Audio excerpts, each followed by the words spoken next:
reason for calling a press conference at such a short note was we are having a very big function on the 29th of July that is going to be attended, and we are trying very soon to get a big news for all of you all.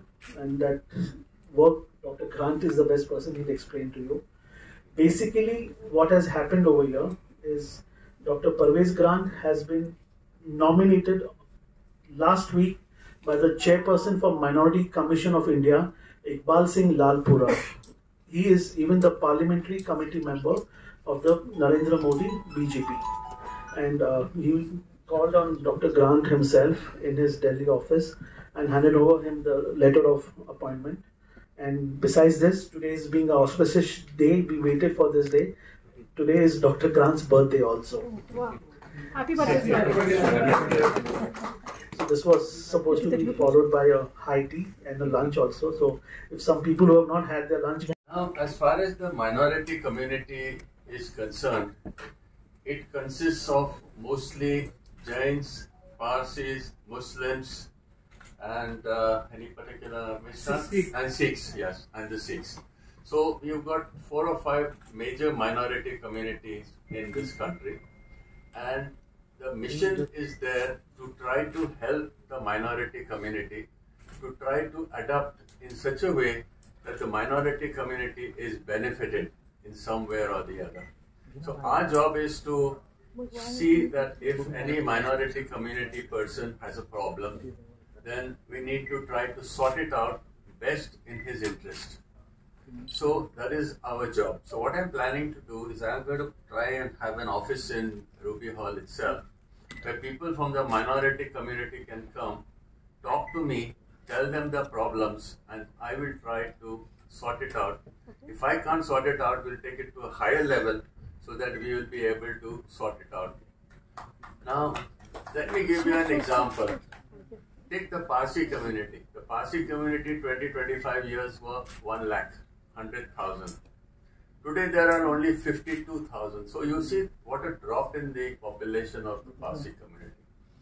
So now it is our job to see that the Parsi community gets its fair share and the population goes up a little bit. Otherwise, in the next 20 years, you will get 20,000 and the entire community will disappear. So the job is to make sure that these communities are helped. For example, some of the communities, the laws are very strange. For example, again in the Parsi community, if a lady gets married, her children cannot become Parsis. Now that is very unfair. So it is unfair in certain areas. And these sort of things need to be brought out by all so that I can try my best to improve the community in some way or the other. And this applies to all the communities, not only X, Y, Z. So this is our main mission in this minority thing, to help the community to come up. How to come up. That is one part of the mission that I want to do. The second part I want to do is to little bit improve our city of Pune, which is very, very important. For example, hawkers are blocking the roads, there are potholes, the traffic is not moving properly. I want to help develop Pune into one of the finest cities if we can, whatever best we can just advise the government in some way or other. Take our airport. Our airport, if you see today, is considered one of the worst airports in India. It's not correct. A city this big with a population of 6 million. Today, we must get the airport to expand the runway so international flights can come in. Why am I saying that? Because I want to develop medical tourism in Pune. How can tourists come if the flights are not there? If the flights are not, big planes can't come. So the idea is to help develop that as well. We do a lot of charity work at Ruby Hall, and we do about 18 to 20 crores of charity at this hospital. I want to continue this, and anybody who has got a yellow ration card or Utpanna Dakhla, they should be able to get free treatment at Ruby Hall as far as possible. So we are trying to help. This area also of medicine.